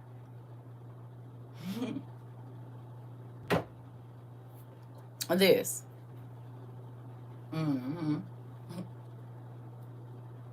You didn't burn the scarlet letter in her head on every picture. And he walking around with the white hat on and a collar. Get out. Miss Rock, cuz ain't nobody got, I don't want to relive it. Do you want a new TV show or you about to keep on watching the Jetsons and the Flintstones? Like we ain't got anime and Pixar now. Well, do you then? Do it. I'm over it. Looking special, I'm trying to tell you. No. Get rid of all the DVDs. And then even if you don't get rid of them, write them out, put them in a book, and put them up in the attic so that they can just be for if you have to tell somebody. But quit reliving it every day. How's you ever supposed to get happy? God allow those things to happen to make you strong. Why you don't ever bank on that? Sure was abused. Taught me how to fight. Sure was held down. Taught me how to grapple my way up out some stuff too. You hear me? Nigga, I'm little, but I'm agile. You said, well, oh no, figure fuck, nigga. I'm about to slide up out of this and be on top of your neck. You understand me? Move around. Yeah. Being stalked teach you how to pay attention. You said what? You ain't just walking through like freely, you know, then watching. You got to move carefully. Taught me something. You understand what I'm saying? Tuh. When you got folks that's trying to steal your ideas and steal your whole persona, you quit talking. They keep looking, but you quit talking. Oh, okay, taught you something.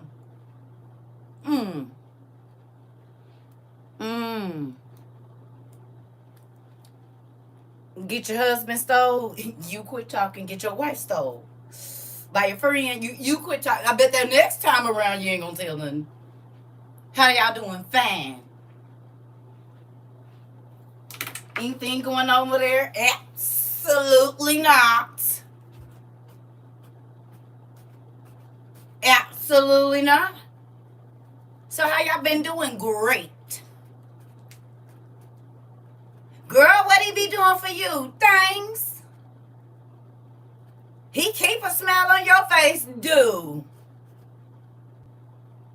Hey, bro, your little chick think your wife done brought you up half. So what she be doing? Nothing. Everything and nothing at all. Well, what you got planned? Absolutely none of your business. I see she getting in. Whoa. Hold on. Disrespectful.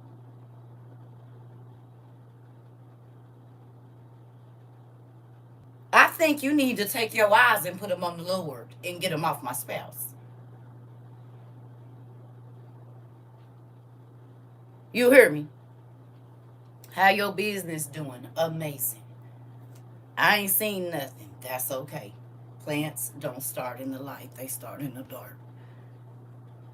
You trying to be funny is and serious all at one time because you're a little nosy. What I want to know is, why is my business so important to you? See, if you take time to focus on yourself, you wouldn't have no time to be asking me nothing. But I know you're not, because you're over here trying to figure out everything I'm doing. You didn't ask about my kids, my finances, my relationship with my mama that you know ain't good. Ask me, have I seen my ex-husband? Ask me who I'm dating now. Can we ask you about why your diet ain't worked?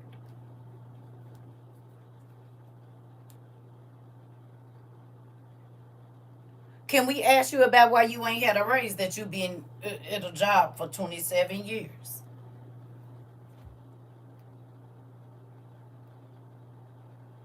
Let's talk about why your kid. Oh, okay. We're not gonna talk about it. Okay? No, you don't want to talk about that. Oh, okay. Never mind. This is why I don't be having no friends. Trying to tell you, I'm the wrong one to call and be asking questions.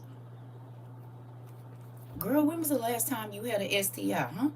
Girl, I just asked you about your kids, and I just asked you about your personal business like you asking me about mine. Have your husband burnt you in the last 2 years? Girl, what is you talking about exactly? Because what I'm doing in my life is none of your business. If you was around, you would know. Oh, okay. Do your husband still have his boyfriend? Let's talk about that.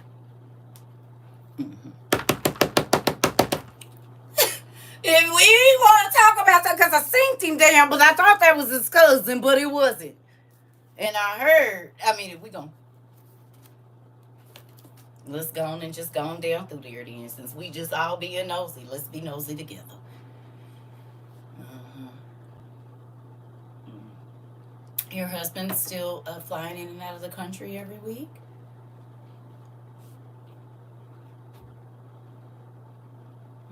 Your wife still got her masseuse. She goes and visits Tuesday and Thursdays. How about that son of yours? Go away. Gone away.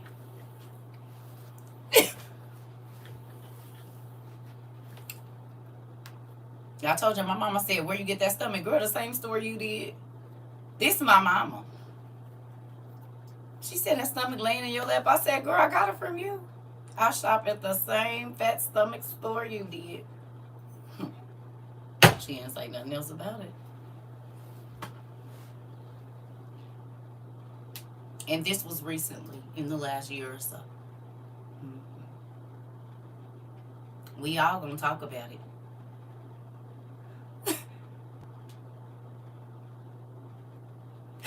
Even your mama can get, she do.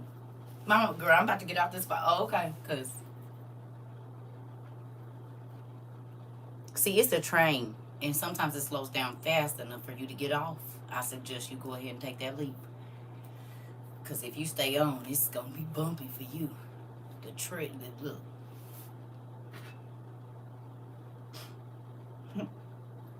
All my life I had to fight.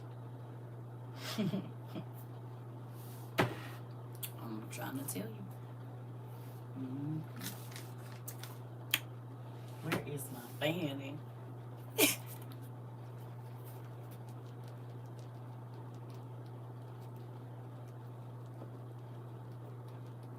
Mind your business.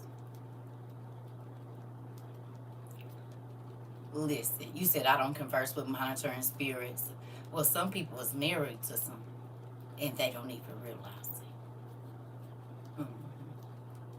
You said, Dean, I feel I be winning more than losing. Listen, it's all right. T, my idol, listen. As y'all can see, Jesus and his disciples used to get right to the point. I don't know why y'all think we gotta be playing. You ain't gotta be rude. You just gotta be effective. Hello. You do not have to be rude. You just have to be effective. Like when my daughters used to roll their eyes, I said, you really don't need eyes to live. You can live without eyes. You can even live without teeth. You can live without whatever it is that you feel like should offend me. And you gonna be all right. Now, life will be a little challenging. And I help you through it. But you don't need your eyes to live. You don't. You can live a full life without being able to roll on at anybody. Oh, okay. Just want to make sure. Yeah, you don't need it. You sure don't. And if you keep on rolling them, maybe you can find out why you don't. You hear me? Mm-hmm. That's why my kids be like, listen, I don't know what she's gonna say. So I will not be held responsible when you interact with my mother. And they still give this disclaimer to this day. I don't know what she's gonna ask you. I have no idea. don't be getting crazy with me because of the way that she talks to you. Like, it don't have nothing to do with me. You keep saying you want to meet her. Okay. I've been trying to help you. And they said, Mom, somebody come over, and the first thing you say, so when you were 7 years old, you just not going to tell nobody?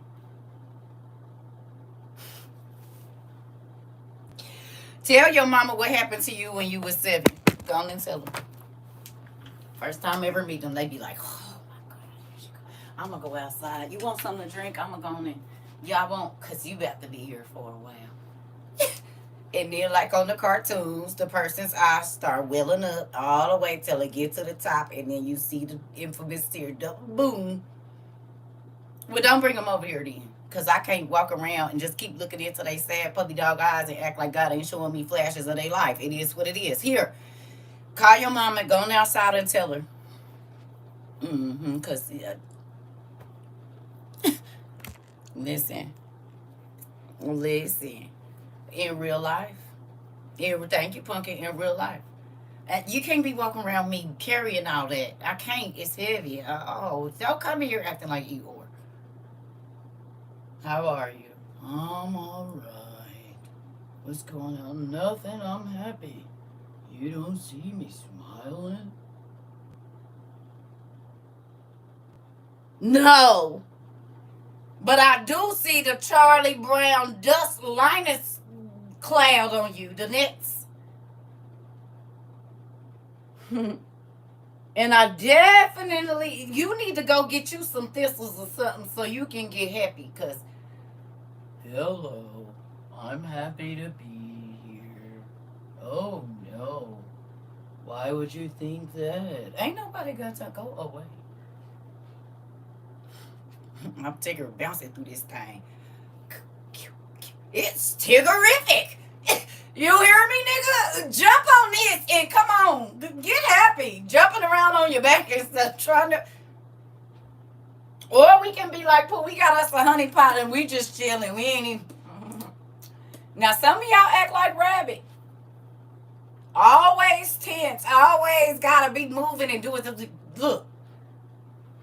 Sit down somewhere. You're just so frustrated all the time. Listen. Raise your hand if you a rabbit. Go ahead, just tell the truth. This is. Just raise your hand if you a Eeyore. Raise your hand, because you act like Rabbit, you do. It could be the one from Alice in Wonderland or the one from over there. But y'all real ain't no. Raise your hand. I see. I know.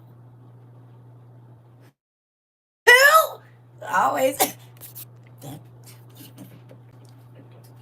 Moving my things around. Crazy as hell. Sat down somewhere. No.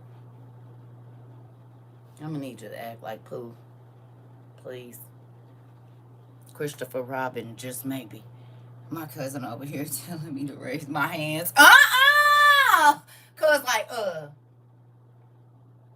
that's your cue. Right there. Not cousin like,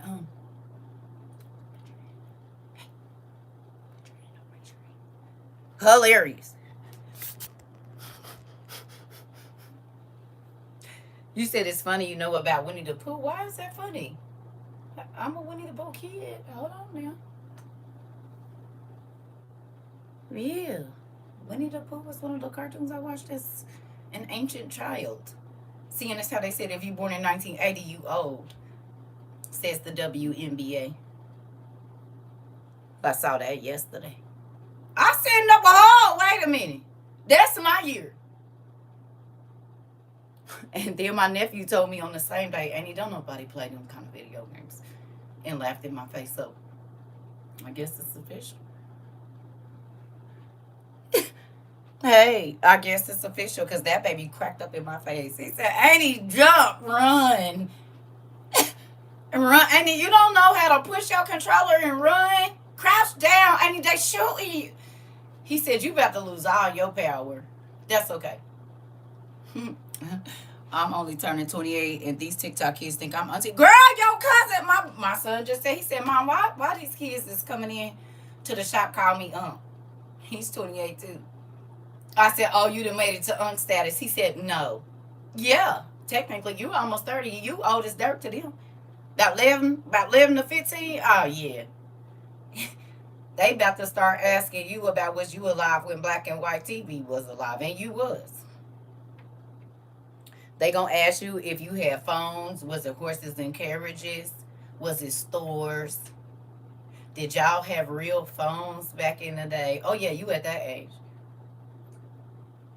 Because you was what, girl? They think the 1900s is a long time ago. Like it is ancient time to them. You were you were born in the 1900s? Wow. Yeah, you're old. Did they have TVs? Did they have phones? Like did you guys have iPhones? No. No? Well, what kind of phone did you so did you have a Samsung? Did you guys have tablets? Yeah, I'm gonna show you one. Our tablets look like this.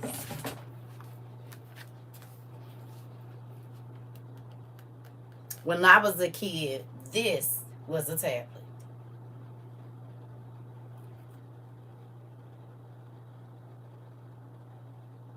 Y'all remember when this was called a tablet and not a notebook? At church, your grandma used to have a yellow one or the white one with the pink side, the things on the side right there. This used to be called a tablet. It did. Sure did. So yes, we had tablets. They just didn't look like the ones you have. But we could pretty much do all the same stuff. Mm. A blue horse tablet. Come on. Come on. We had tablets, show did. And we had telephones. Hold on.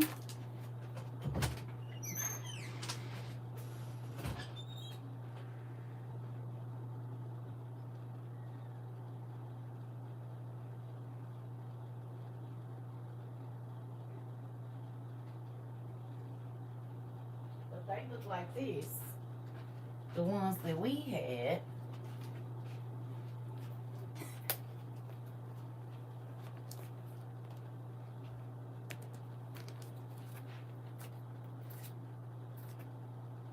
Y'all remember?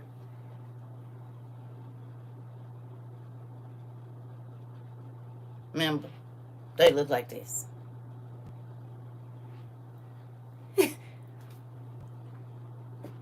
Now, if you was real, you could do it real fast. And before the end of it, you didn't, you know what I'm saying? Click, and you're ready. And you had to hit the thing to click over. Remember, you had to tap the rotaries. We did. Mm-hmm. We did. We did have fun. Yeah, we in the stone day near. My G-Mom had that phone until she died in 2021. Yeah. Yeah. Yeah. I believe my mom has one. A white one to match her white living room that she has right now. Mm-hmm. And it worked. She had one when we was growing up. Like it had the gold. It was gold and white. I want to say it had like some floral pattern on it or something. She probably still got it. I know she got another one to match her other living room. So, yeah. Mm, yeah. So we had it, but not this and this is a totally different thing, ain't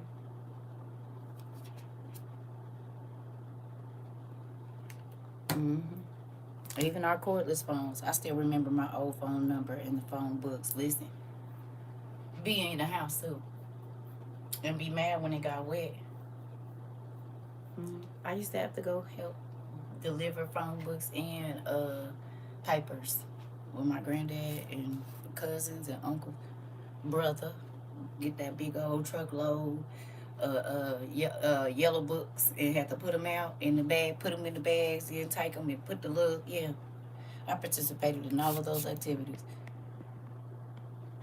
Did. Because they got a job now, I got a job. How did that work? I didn't sign up to be no paper person. Didn't. I ain't about to get up at 3 o'clock and go slang no papers in this coat. Mm-hmm. You said you have the donut-shaped phone? Yep. I remember them too. The clear ones that came out about 89, 88. You could see through them and they used to light up all the different colors. Oh, yeah. The electric colors, party lines, all of it. Yeah, we old. We is real old. So anyway, I'm about to go. I love y'all. And hopefully you got your in high school waited for my boyfriend to call me from the payphone outside the Walgreens. Did, girl. Did, and used to be mad that somebody wanted to get on the phone. Like, no, I'm waiting on a call. And would. Especially if you were sneaking and talking to somebody you wasn't supposed to. Did. Yeah. You welcome. You're welcome, nephew. Listen. Because folks be trying to make us feel like God didn't put us in his plan. He did, nigga. That's why I'm here. You don't have to like it, but he love it. Yeah. Thank you. I appreciate y'all. Listen, God knows. Well, listen. Oh, but wait, before we go. So he had me study this. This is what he had me writing at probably about 9:30 today, a.m. Who want to know what my devotional was for today? Right after I came in from journaling, I got my devotional book, which is this one that has the toilet paper and all the other stuff in it. Guess what my devotional said? Tasia, hit me in all the... I had the eyes welling up to the top of and then the tears. That was me this morning. Because right after he gave me that list, and I can tell you what time, because I screenshotted it, because I started to cry. I said, whoa. It was... It's 10:21. So I wrote this at 9 a.m. I started doing my journaling at 9 a.m. And I did my journal page. So I journaled for an hour and about 30 minutes. Ooh. And then I came in so that I could, oh, Lord, girl. I came in so I could get ready for class. And this was the page. It says, "Get up, my princess warrior. The greatest battle you may ever fight is the fight to forgive yourself. Remember, my beloved, all my chosen ones had to get up and receive my gift of grace to finish living out their faith. I gave my disciple Peter the strength to get up from guilt. I gave my anointed King David the grace to get up from the shame of committing adultery. I gave my apostle Paul the mercy to get up from pride and arrogance. I gave my warrior Gideon..." Y'all, when I tell you tears, I was like, wow. My warrior getting the courage to get up from his fears. The time is now to accept my forgiveness and finish what I've called you to do. Nothing can keep you down because my power to rise again is in you. Love, your King who helps you whenever you fall, right? And then it says, the godly may trip 7 times, but they will get up again. Proverbs 24:16. Tell me that's not crazy. So he had me go through that list, okay?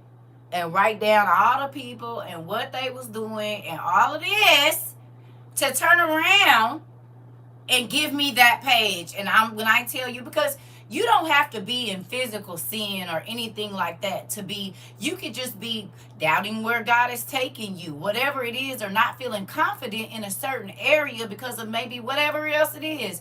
But he gave me the master's list, and then he gave me that devotional an hour and 30 minutes later. Tripped me out. When I tell you I was in the bathroom like, I'm about to go to work. You always do this right before I get on. You had me crying and stuff. Making me look crazy to the people. I'm grateful for it, though. Because sometimes you don't know which way to go. Thank you, Shishi. Sometimes you don't know what God wants you to do, or you've gone through so many things that you get to a point where it's like, Dad, well, what's next? You know what I mean? All of those different things. And I'm grateful, one, that we get to be transparent here for real. And that's why we don't do that whole leader nothing. We all in here learning together. And so when you all show me that certain things are going on with y'all, it helps me, and hopefully vice versa. Because sometimes I don't be knowing. This is the longest job I ever had.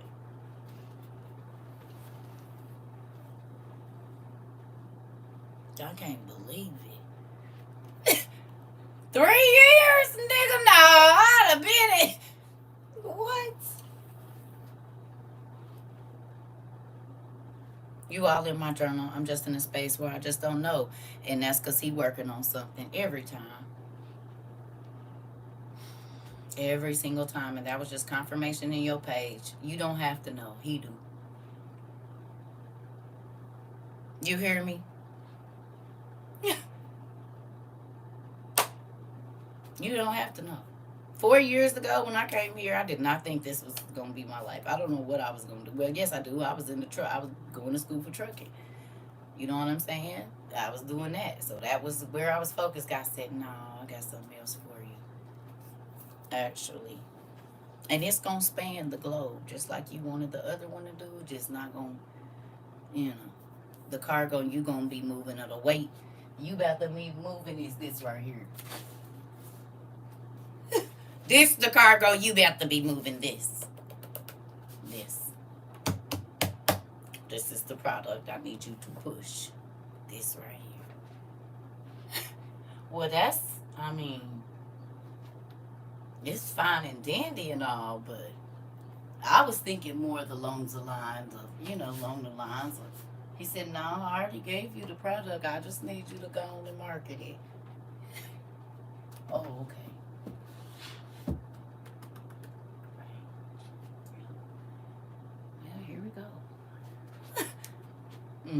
That was something much better and beneficial. That part, precious cargo. Come on, Sarah.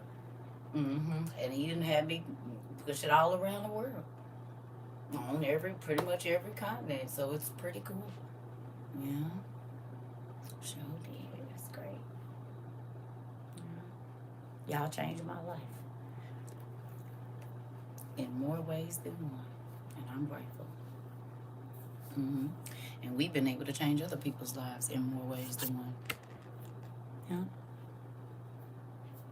Yep. You're a hope dealer. Is. I take it. Is. You said you want some hope? Oh, okay, how much you need? No. That price is a little steep now. You said you want hope that surpasses all understanding. No matter what the doctor say, see, that's going to be a little pricey. Let me see what I got in the warehouse.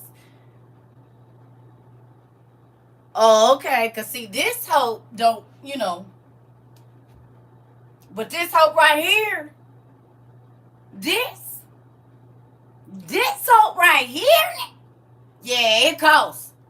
You see what I'm saying? To believe God when you ain't got no car, and to believe God when you don't see a way and it's dark and everybody not see, this hope ain't the regular car. Ain't no cut on this hope.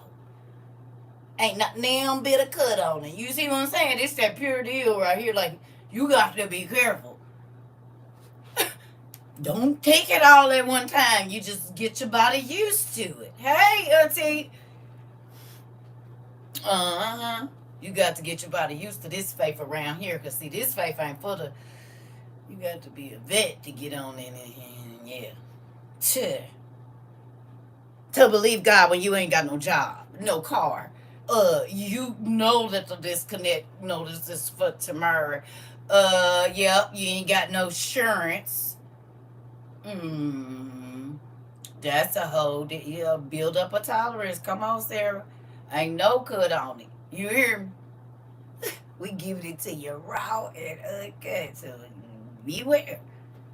You want a real relationship with God? Because, see, you been used to that religion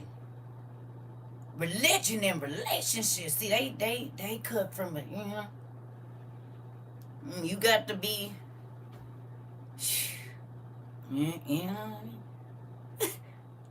this ain't for the faint of heart over here. Relationship different from from religion. You know? Listen. In real life. So, I love y'all. I'm about to go. I'll see y'all maybe this evening. I don't know, because I got a new bestie. I'm good, auntie. I'm good. That relationship hit different, and it ain't fluffy. This part. Yeah. Ain't. Hey. And it ain't. But it produces a lot more profit without the cut on it. Sure do. Yeah. They go over whole neighborhoods and stuff. Jobs. Yeah, everybody just be. Sure do. Anyway, I love y'all. Now you jumping off when I'm getting on. Hey, Pumpkin, sorry. We've been on here for 2 hours and 8 minutes. And my stomach is sweating. And you know what? Look. Look here. You can't see it. You see my stomach is sweating. So I gotta go. About to go take me a shower. Because I don't know why. It must be warming up outside. I just think I hot in here. You didn't get no notification? I'm sorry. Well, you got homework. You got homework. Oh, they playing, girl, because they cut our whole live. Shut my whole iPad down and it was fully charged. 100%. It got good over here for a minute. Yeah, they shut my whole thing down. And it was like, do you want to return to the live? What happened? Not just clicked it off, shut my whole iPad off. Yeah. So get your paper and pen. It's a pretty good class, I think. You didn't get a notification. Y'all know they doing that. Y'all already know what it is. I told y'all some folks was going to get free today. The demons that are energy said absolutely not. Blocked. Sure did. Thank you, Miss Kaneko. Listen, for real. Thank you, Shonda. Listen, it's a real thing. So you said 'twas indeed. Listen, they was trying to, So I'm gonna let y'all go so you all can watch it, and I'll probably see y'all later. I can't promise, because I might have to be in my video game class on this evening. So I'm gonna see what my teacher. You said, do I ever water fast? Oh, I do more than that.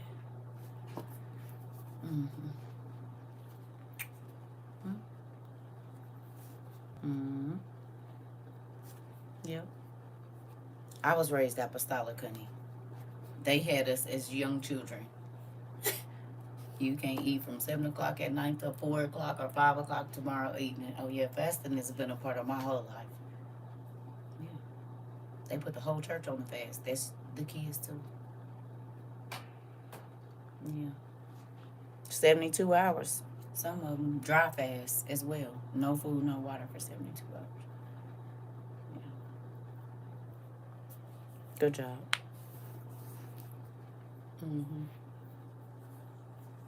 Dry fast. No food, no water. But we didn't just do that, though. You have to go through the process of juicing for 2 weeks and getting your body prepared to go without those things, so you're not passing out. It wasn't just, and then you don't plan to do anything those 3 days. You're not out and about and moving around. You're in your home, like consecration. Yeah.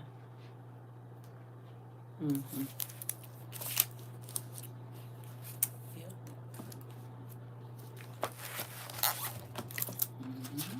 So anyway, I love y'all. See y'all later.